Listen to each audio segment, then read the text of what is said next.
Chief or Angler in Chief, Mr. Lenny Rudo. Sorry, screwed it up. All right. Angler in Chief. How you doing, Lenny? Good. How are you, Chris? I'm doing all right. Excellent. Love the hat. Live with Lenny. Huh? I love the hat. Oh, of course. I love the shirt. Gotta have something logoed up. Fantastic. We're talking about Tidal River pickerel today. Yes. I'm excited. It's pickerel time. It's that time of year. That's right. You put that in gefilte fish. You can put pickerel in gefilte fish. Yes, it is a component. That's right. For all those celebrating Hanukkah, that's tonight. It starts tonight at sundown. I think it's probably right about now. That's what I heard. So this is a perfect time. Yeah. What are we talking about? We probably should have done this last week. I don't know. Of course, I'm gonna back you up on that and just mention that unless you happen to be making gefilte fish, which of course is highly unlikely for most of us, generally you want to let pickerel go as opposed to eat them. Right.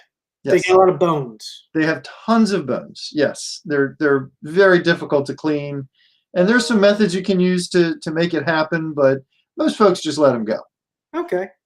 Well, very good. Well, before we get started, I understand we have a giveaway. We do actually. We heard from Wayne Young, one of our authors who regularly contributes to Fish Talk, and he has a couple new books out, Hook, Line, and Slinker, and Phantoms of the Lower Bay. Ooh. And you don't know which you're going to win, but you'll win one if you win tonight, thanks to Wayne. And I want to throw in the extra comment. If you want these books, they're on Amazon. You can order them anytime, and they are just chock full of wrecks, artificial reefs. Wayne used to be with the reef program, so he digs deep into all the stuff that's laying on the bottom of the bay way down deep. Cool. Well, awesome. Well, I think it's just so you know, folks, just the rules are you have to ask a question. And if we use the question, we have to use the question. You will get a chance to win one of those books. So we'll be giving away two things. So, and we'll announce that right before we end the program. So I'm going to bow out here, Lenny, and we'll get started with your first slide. How about that? All right, please put it up. And as Chris mentions, if you ask a question, you can win a book. And please note, feel free to fire off your questions in the comment section at any moment in time. And we will do our best to answer them as we can. So here we have picture number one. This is a Magathie River pickerel. Pretty nice fish, right? And Magathie's been hot. It has been red hot this fall. For whatever reason, the fish have really been coming on there. And Chris, go ahead and take us to the next slide, please. And we're going to see a little close-up here that tells us a lot about pickerel. Well, you can hardly even see it on here. Shucks. They got some razor-sharp teeth, folks. So item number one is never lip a pickerel. You will regret it. Big time. Item number two is how do you deal with these toothy critters when you're fishing? And, of course, leader. Leader is the big question. I hear this all the time. Some guys even use wire leader for them. Now, I personally do not.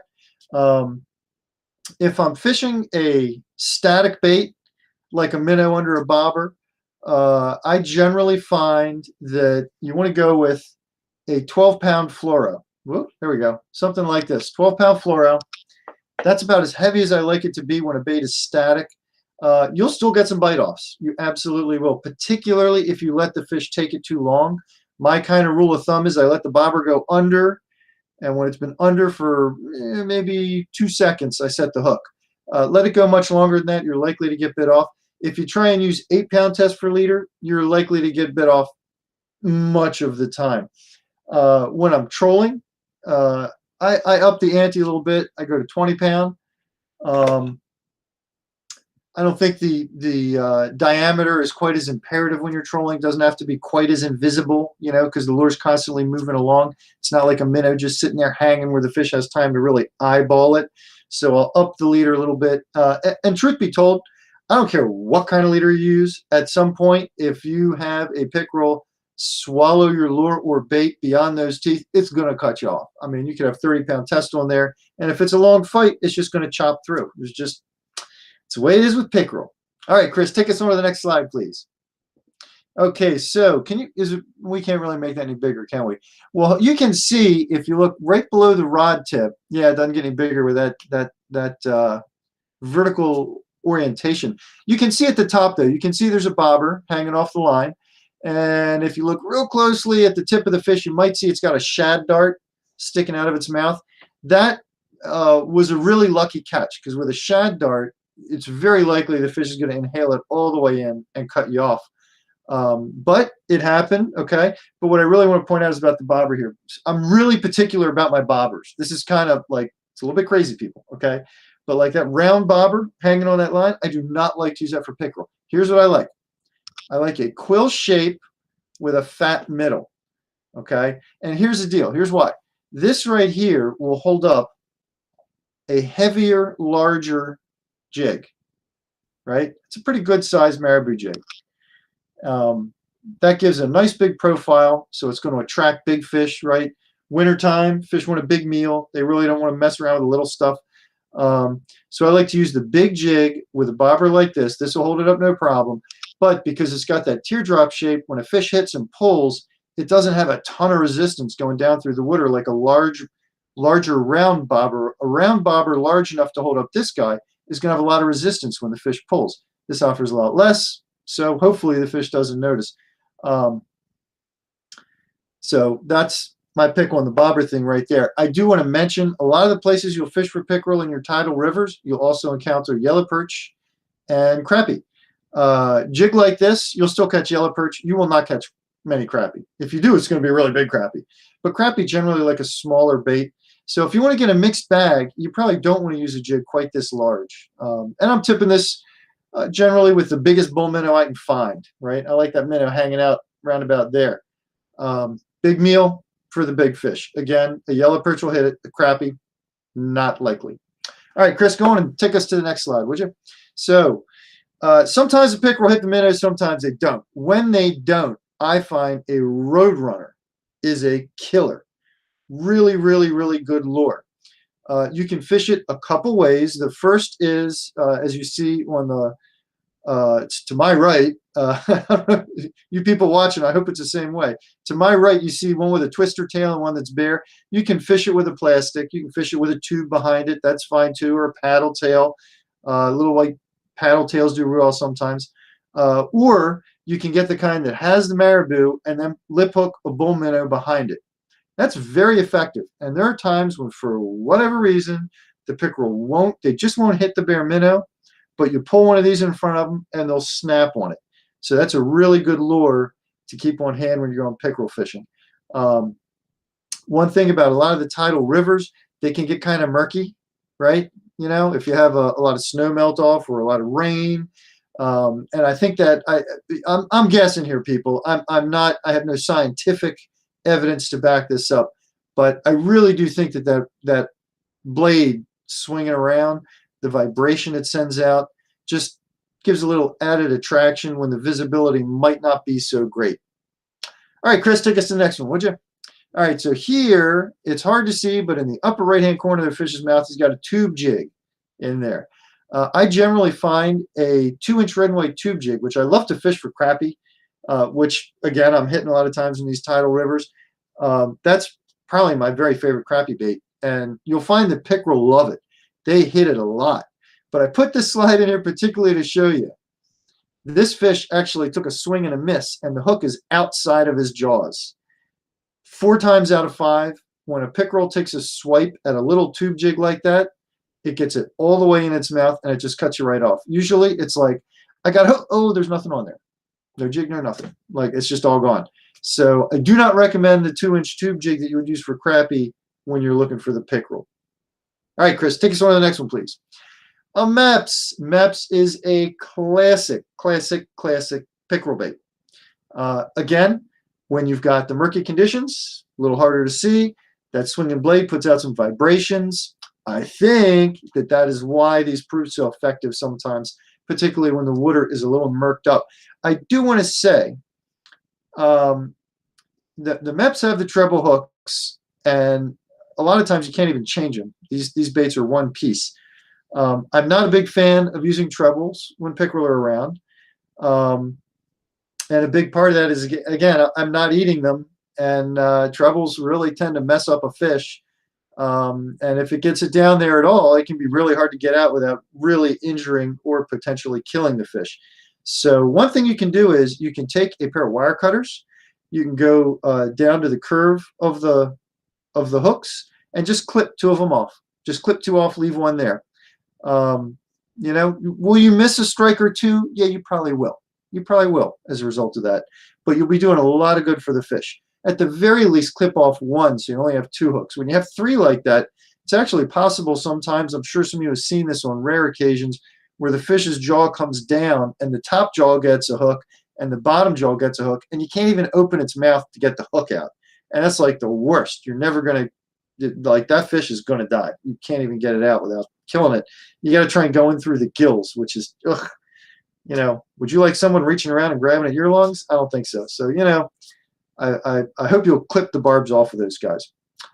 All right, Chris, take us on to the next one, please. And here we have my brother Steve with a nice Magathy pickerel that he caught just a week ago. And the lure isn't showed in here, but I wanted to put that one on there because he was casting. Wait a minute. I got it. Here it is. He was casting one of these guys for rockfish. Okay? He was looking for rock. And the pickerel took a swipe, got the hook, and got this. And actually, you know, truth be told, a straight old paddle tail like this that we would use for rockfish on the bay is a pretty darn good pickerel lure. You may have noticed something about a lot of these lures I've been showing you. This one, you might have seen in the pictures. Do we detect a rhythm here? Hopefully someone will guess, right? White. Truth of the matter is, pickerel will hit any colored lures if they're white. Okay? I may be exaggerating a little bit. Sure, you can use chartreuse. Sometimes chartreuse will shine. Sometimes blues will shine. Sometimes red and whites are really good. But as a general rule of thumb, try white, because white is a really good color for pickerel in all the tidal rivers. All right, take me over to the next one, Chris. What do we got here? Here's a plug. A lot of guys like trolling plugs like this. Again, I'm going to say the same thing about those trebles. Now, in this case, you can also swap them out. Hold on, I got one right over here. Where is it? Here we go. These newer hooks, they have the eye in line with the shank as opposed to going in the opposite direction. Let me get one out here. I'll show you. See how the eye goes? And that allows you to pull that treble off of the split ring and just add a couple of these guys. Where am I going? Going this way. Add a couple of these guys. All right, so that's what I would do there. Like I said, a lot of guys like to troll diving plugs. A lot of guys like suspending jerk baits too for the pickerel, and that can be very effective at times. That can be a good one. All right, Chris, take me over to the next slide here. So you can see here how I've got my little boat rigged up. I'm trolling. That was a trolled fish. You can see I got a rod going out either side. Sometimes I put one right down the middle too. But what I wanted to mention here was, don't be afraid to troll the bobber rig. Seriously, that is really effective sometimes. You might want to lengthen one. I'll do that. I'll actually lengthen one so that it's deep enough so that if I stop the boat, the jig is actually sitting on the bottom. Okay, so it's trolling kind of near the bottom. And then I'll usually leave one significantly shorter, so I'm spreading my baits out. And a lot of times I'll troll a bobber on either side of my boat, and then I'll take a Roadrunner or something, you know, smaller than this, something light enough that it's not going to hang up at a real slow speed, and I'll have another rod holder right in the middle there. I'll drop it right down the middle. When you're trolling with the bobbers, you want to do it really slow. And you know, people ask, well, what does really slow mean? How slow? So here's the deal. With this jig, with this kind of bobber, okay, if the bobber pulls straight, you're not going fast enough. If the bobber pulls under, you're going too fast. When you're going just right, the bobber does this little wiggle, wiggle, wiggle, wiggle, wiggle, wiggle as it pulls along. I swear to God. And that's like, I find that to be the sweet spot. When it's doing that little wiggle, wiggle, wiggle, wiggle, that's, then all of a sudden it goes down. All right. Chris, go on and take us to the next slide, please. Now we're going to talk about, whoa, wait a minute. That's number 1. We're looking for number, what is that, 11? Aha, there we go. So this is a chart of the Magathy.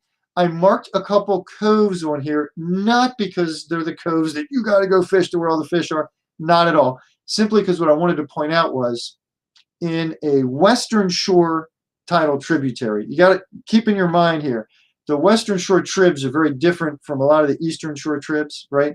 And in these Western Shore tribs, there's very low freshwater flow. There's just not a whole lot of water coming in.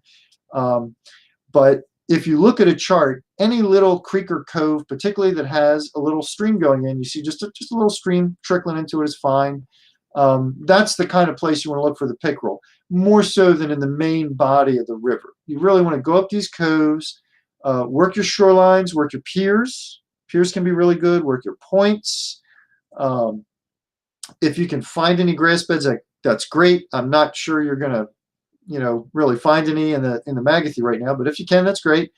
But just work your way up these creeks and coves and work those shoreline edges, the piers, the points, the drop-offs. There will be times on low water when you'll want to work the middle of a creek and try and find a channel. And a lot of times, honestly, the pickerel are just kind of meandering around those coves and creeks. It's a crapshoot as to where you're going to find them. So stay on the move until you find a fish or two, and then fish similar types of areas. And again, I didn't put the X on those particular creeks to say those are the best creeks or anything like that. That's the type of spot you want to look for. All right, next slide, please. Okay, so this is on the Severn. Again, I'm not saying go to Ray's Pond, okay? This was a really good example of something I want to point out that showed up on the chart. And that is when you get these little ponds that come off the rivers. This one's off the Severn. All the rivers have them. Some of them are very contained. It's hard to get anything bigger than a kayak in there. Some of them have a little channel going in, and then they open up, and you can get a boat in there. These spots can be really, really productive for pickerel at times. They really can. Sometimes a pickerel will just load up in those little pond coves, and they can be really good. All right, Chris, take us on to the next, please. So here's an Eastern Shore trib, very different. This is the upper chop tank where the Tuckahoe joins it. And up here, it can be a lot more challenging sometimes, honestly, to find fish, pickerel in particular, in this type of scenario. But you have two good options. The first is to work along channel edges in the bends. Same kind of areas where you're going to find your crappie, you're going to find your perch. Often the pickerel are going to be shallower. They're not really a deep water fish. Although I got to say, I don't know why this is. I found that in the Pocomoke, for some reason, a lot of times if you put them in right on the bottom in 12 feet of water in the middle of the channel, you'll catch a pickerel. I don't know why, but it happens. It's a better move for yellow perch, but whatever. Sometimes it happens. They're in the middle of the channel. But generally speaking, you want to be on the edges, right? You want to be where the channel breaks up from 6-8 feet and comes up into 4 feet, and then there's a little plateau. And that's another thing that's really visible on this particular shot is you have some flats, some shallower areas in the main chop tank itself. Those flats where they drop off into the channel, that's where I'd be focusing my effort most of the time here. All right, we got one more here to look at, and I'm going to need my glasses because I don't remember which river I picked, and I can't hardly see it. Oh, thank you. The Sassafras, yes. I threw this one in here because we've been getting some reader reports from up that way. They've been catching pickerel, decent-sized fish. And it's not something that happens every year. A lot of the tributaries, they kind of go hot and cold for a few years at a time. You know, they're good for a few years, and then they're not so good for a few years. But we've been getting some from up here. Also from the Gunpowder. Seen a few reader photos from the Gunpowder lately. So I would not hesitate. If I was up on the north side, if I lived up that way, I would not hesitate to try hitting some of these tidal rivers and look for your picks there, because you may well find them right about now. Woo! All right, Chris, I'm gonna take a break and have a sip of my beverage and ask if we have any questions popping up here. There we go. Sorry. We skipped that one. We did. We skipped that picture. All right, so before you hit me with questions, I put this one in here for two reasons. The first is that is my lovely daughter, who is an excellent angler, and when I come across a picture of her as I'm looking for pictures of different species, I like to put it in the mix. Even if on occasion that wind is blowing her hair in front of her face and you can't hardly see her. But the other thing is, if you look at the top of the mouth of that fish, you'll see a jig head. It's a lead kind of ridge with wings. I don't know what they're called. They make them for walleye fishing. Sometimes, quite regularly, really, a bare jig head with a long hook with a minnow on the back is a really good way to pick up the pickerel when they're kind of deep. It sinks really good.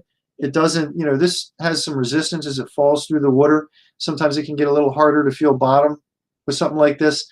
That bare jig head, if you're trying to fish deep for whatever reason, let's say you caught one in the middle of the channel, whatever, and you want to feel bottom, you're kind of having trouble feeling it, go to that bare jig head. That works out really well in the sink. Okay.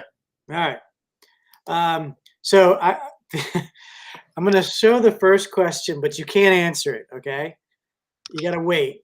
Well, that's an odd request, but go right ahead. All right. So the first question we got is from Jim Smolin. Okay. Now, how do I keep my wife from killing me? Now, before you answer, I just want you to know your mom answered it. Oh. And she says, what? That sounds to me like pretty good advice. I think somebody knows what they're talking about. That sounds to me like pretty good advice. I will tell you this, everyone should know that the CCA Winter Pickerel Championship is going on right now. It goes on all the way through February. So anybody can jump in and join at any time. You can join it right now. And I'll tell you, the last time I checked, there really weren't any. There was one big fish there, and it wasn't a gigantic fish. So, believe me, you're not too late to get in. There's some serious competition yet to come. It's inexpensive. It's a lot of fun. And it gives you an excuse to go fishing. Ooh, nice. Yeah, you can be like, oh, I got to go tomorrow. I'm in the tournament. I got to catch a big I got to go. So, Jim, I appreciate the question. And you can tune in tomorrow with Vivian's show, Marriage Talk. That'll be tomorrow. So anyway, let's move on here. Jesse wants to know if pickerel are catchable in most states. Oh, interesting question. I don't know about most. They are. We have chain pickerel here. We're kind of at the southern portion of the range. They do go a little farther south. They get them in the Carolinas. They get them up north. It's actually like Jersey, New York, Canada. They've got them more. But they don't extend incredibly far west. I'm not sure. I don't think they hit the Mississippi River Basin. I could be wrong about that. And my good friend Google probably knows better than me. But they don't extend too terribly far west. And then as you get farther south, you start getting redfin pickerel. And there's another type of pickerel. I don't recall the name, but it's not a chain pickerel, which is what we have. Okay, cool. Craig wants to know how much weight you're using. So on the bobber rig, this is, I think, 1/8 of an ounce. On this jig head, you're looking at 1/4 of an ounce. Anywhere in that range is fine. The problem with going to less than 1/8 of an ounce on the minnow and bobber deal is, again, they're going to suck that whole thing right in because the jig's too small. And then you're going to get bit off, often.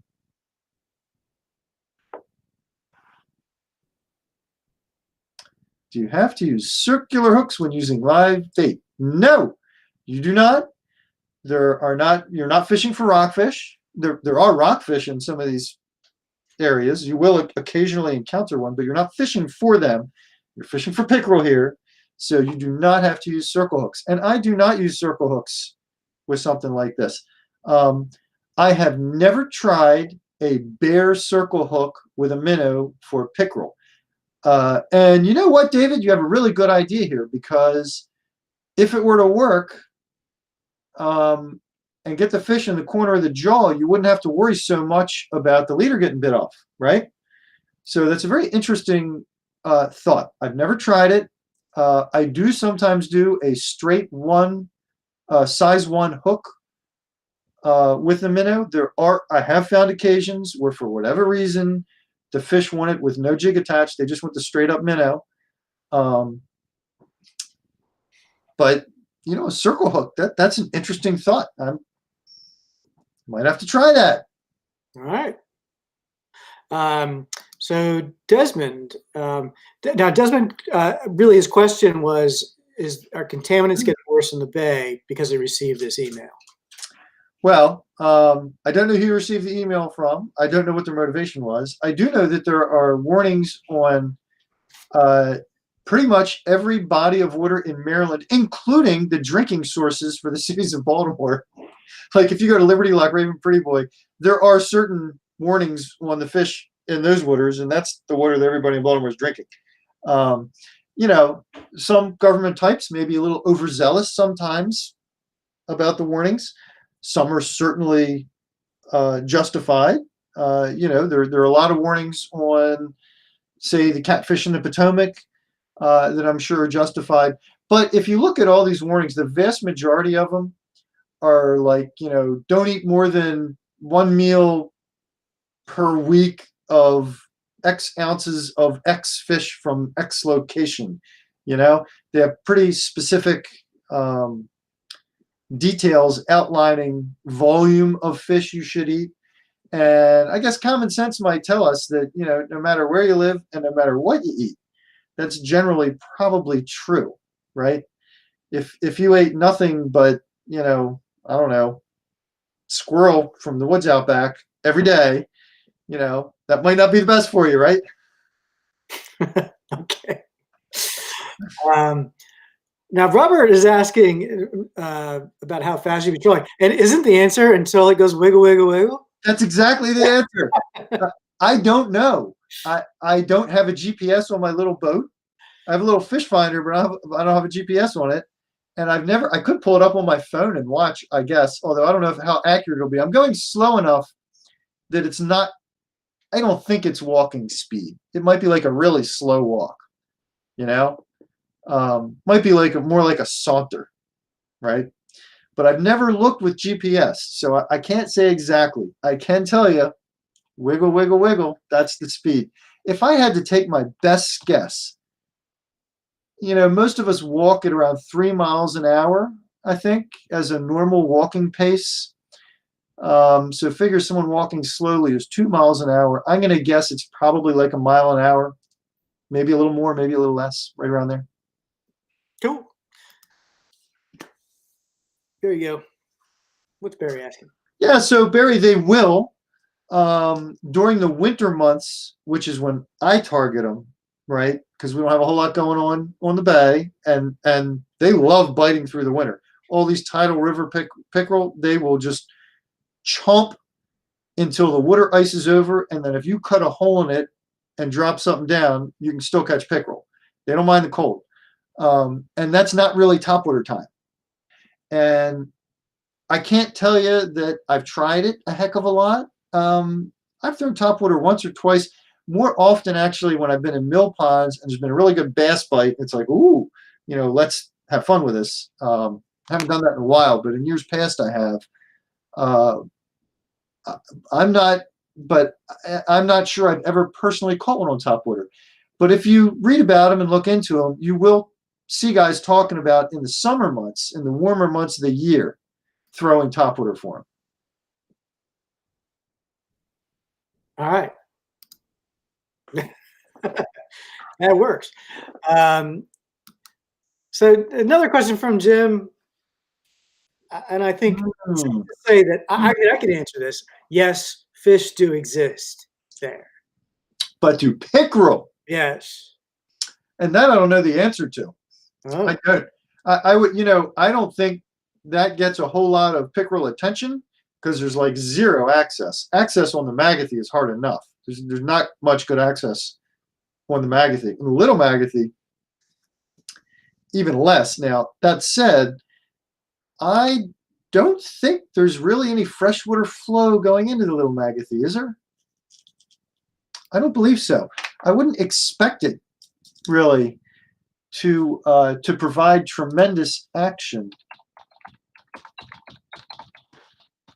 Do a little real-time Googling. Let's Google that for you. Real-time Googling.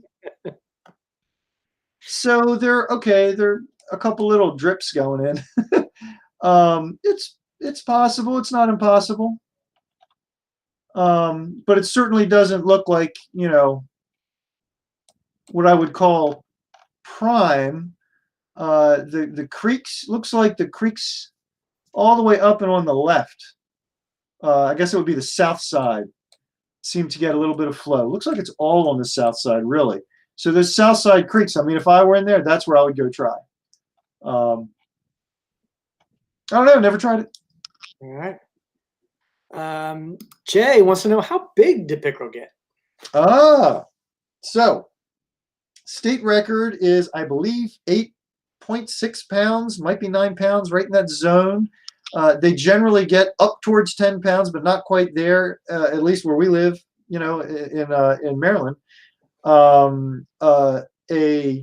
really honking big one is 26 inches, and the 30-inch mark is mythical. I hope to hit it one day. I never have. Biggest I've ever caught is 27.75 inches, and that was actually the largest fish in the CCA tournament, not last year, but the year before that. And last year's fish, I don't think it was 27. It might have been. I could be wrong. It wasn't 27 3/4. You don't see them over 27 often at all. A 26-incher really is truly a trophy. Every year in the tournament, there are, I don't know, 5, 6, 8, 9 in the 26-inch range that get caught. If you catch a 25, you're like, wow, that's a big pickerel. Well, Joe was asking, what was the biggest pickerel caught last year? And Okay, so there is no winning weight because this is a CPR tournament. You catch it, you put it on the ruler, you take a picture, you get the length, and you let it go. In fact, it's a specific rule of the tournament is that any fish you enter must be released alive. And you can't use treble hooks, by the way. That's one of the rules, too. There aren't a whole lot of rules. I mean, it's open to all waters in Delaware and Maryland, and, it goes for, through February 28th. You can use bait, you can use lures. Not many rules, but one is you got to release alive, and the other is no trebles, and it's all measurements. So I couldn't tell you what the winning weight was. I can tell you this, that 27.75, when I held that in my hands, I thought it was going to be like at least 7 pounds. I really did. I thought it was going to be 10, but I could be wrong. Oh, wait, I let it go. It was probably 12. All right. We got a lot of great comments. If you want to comment on people's comments, Tommy Robinson is saying he's like using the longer shank jigs. I agree. I totally agree, because that keeps those teeth away from that leader. A long shank hook is a good deal. It really is. So I wouldn't say that this one is incredibly long, but because it's upsized, I've got a pretty good, I've got a solid inch between where my leader is and where my hook is on this guy. Right. If this hook came back here, would I be upset? Not even a little bit. Yeah. Not even a little bit. Well, Tommy even says that they hit bobbers more than anything else he targets. Well, that's interesting, because I've actually never had one hit my bobber. What I have noticed is when you're fishing in the same waters as snakeheads, the snakeheads hit your dang bobber. How active are snakeheads in the colder weather? They're pretty chillaxed right now. Most areas, in fact, this is in this week's reports. We got a couple reports this week of guys who got them on bow. The guys who are bow fishing are still shooting them. It's been a much harder time on hook and line. Now, that said, what we've discovered the last few seasons is when you have a couple really warm, sunny days, shallow areas with dark bottoms, black water, heat up really, really fast. And if you get a sunny day followed by another sunny day, by the time you get to midday that second day, you get a bite going. And they kind of come back to life.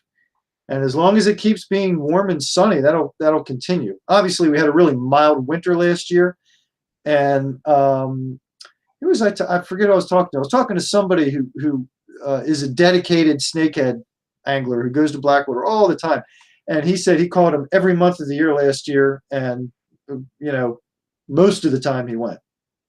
Yeah. Just where are the pickerel biting most right now? Well, here's how I'm going to answer that. First answer is I can't answer that because I'm not everywhere. I can tell you that the reports that we've been getting, and when we do our weekly reports, we talk to the tackle shops, charter boats, reader reports. We've got a lot of sources, all our contributors.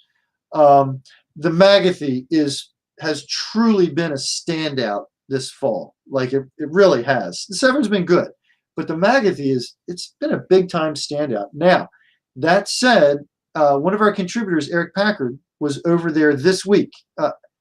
I'm going to get the day wrong. I don't remember if it was Monday or Tuesday, but he was over there this week, and it was one of the days when the wind blew all the water out and there was like no tide. And he said he sent pictures. Actually, he was paddling around on his kayak looking at sailboats that were laying on their sides because there was just all the water got blown out, and he had a really hard time finding fish. He got two 19.5 inchers.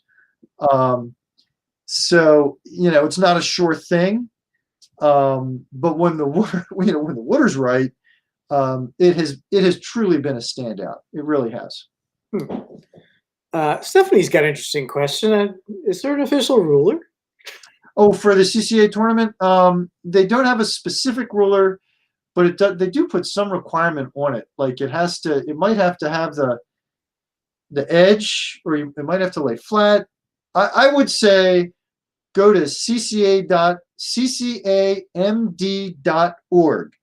ccamd.org, and click on the tournaments and look at it. And it does specify, but it's not a particular, like one specific type of ruler or anything, because the ruler that I use was given to me by my good friend Zach Dittmars, who happens to be our production manager and kayak fishing Sharpie, and he had it from a prior tournament. It was using a different tournament.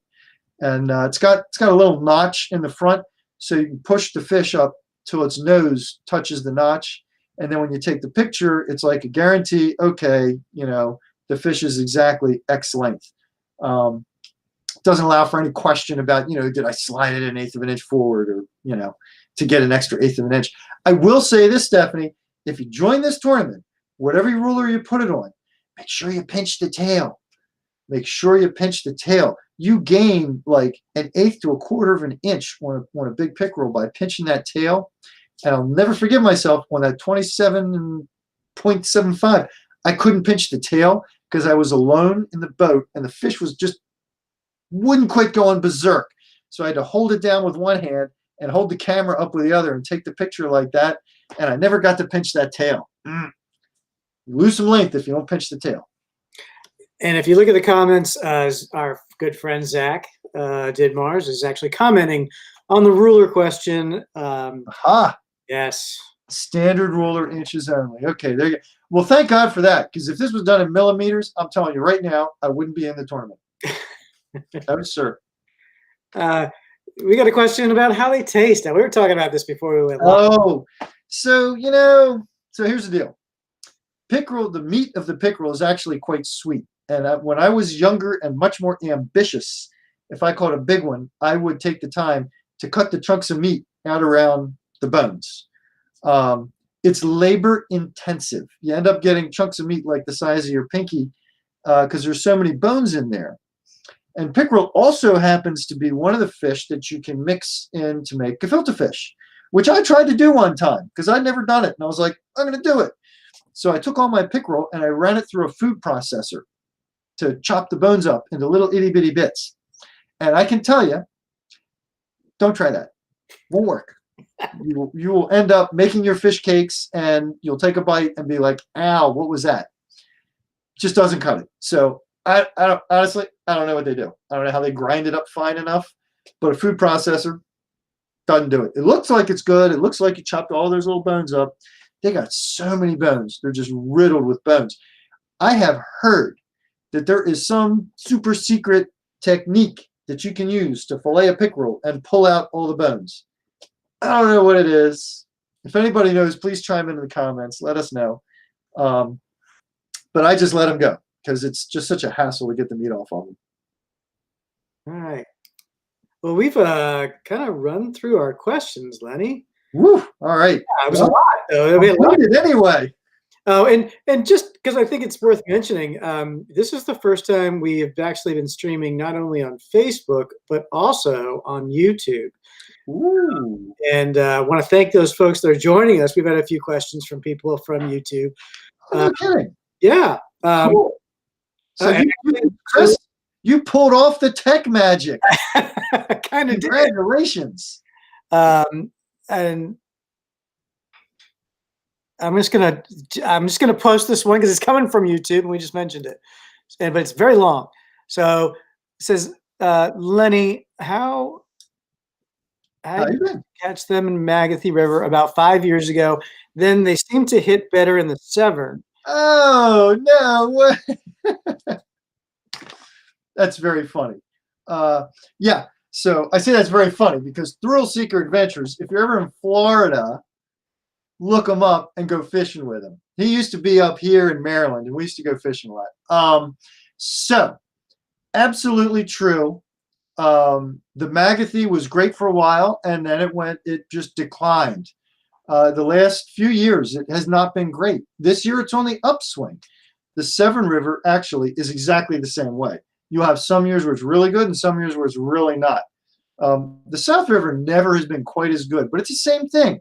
They go through these cycles in all the Western Shore tribs, much more so than the Eastern Shore tribs. The Eastern Shore doesn't seem, I don't know why, they don't seem quite as sensitive. But as you go through time, those Western Shore tribs, they're definitely up and down and up and down. And Larry, thank you very much for watching. It's great to hear from you, even if you are all the way down there in Florida. What about Dundee Creek? Oh, I'm sure it does to some degree. I haven't hit it myself in a long time, actually, years. And I have not gotten any reports from up there this fall. But there's no question. I mean, that's an area where they're going to be. You know, as to whether that area holds a bunch right now or not, I don't know. Okay. Well, my point in actually mentioning the YouTube thing is, if you got friends that do not subscribe or use Facebook but do on YouTube, let them know, because this is not going to be the last time we're going to do this on YouTube. So you can spread the joy by letting everybody know we're on YouTube as well. Let's see. Chris? Yeah. Who's our lucky winner? Well, we've got two. Two? Well, of course we got two, because, ooh, look at that. Wait, I think it was supposed to be one book a week. Oh, well, you didn't tell me that. You said at the beginning it was two. No, I think it's supposed to be one book a week. I mean, Wayne might tell us different, but I'm pretty sure that was the intent there. Okay.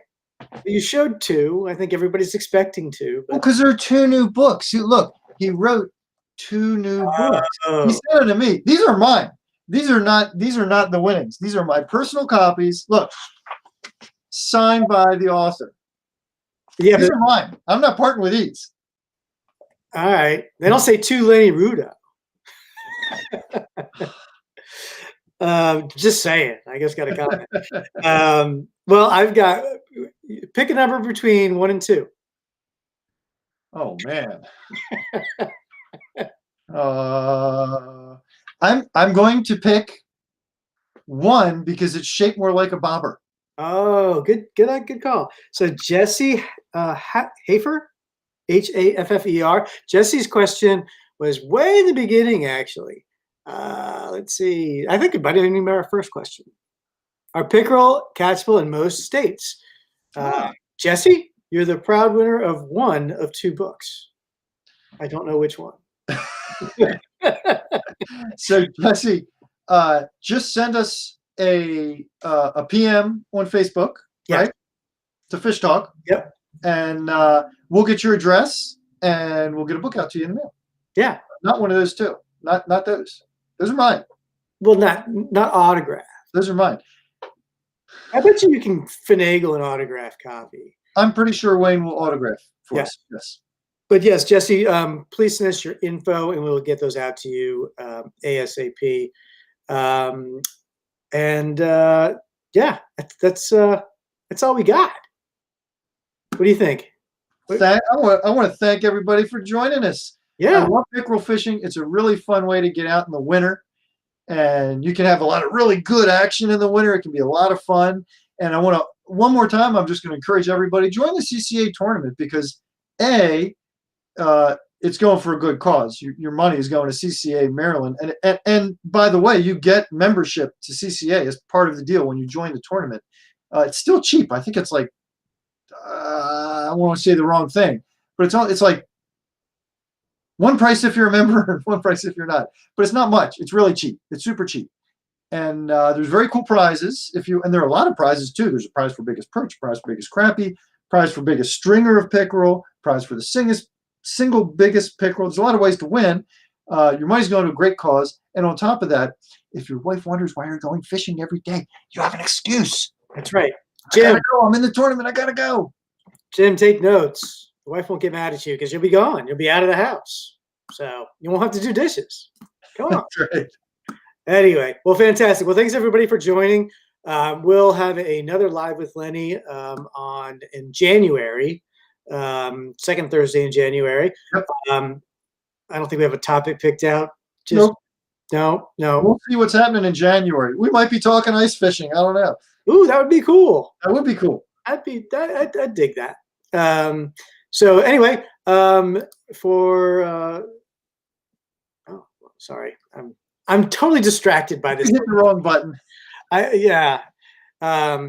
Anyway, Jim realizes that's what she really wants. It's just his wife wants him to do the dishes. So anyway, thanks for tuning in, folks. We really appreciate it. And be sure to tune in the next time in January. Until then, have yourself a great holiday. Happy New Year. And we'll see you again. Take care. See ya.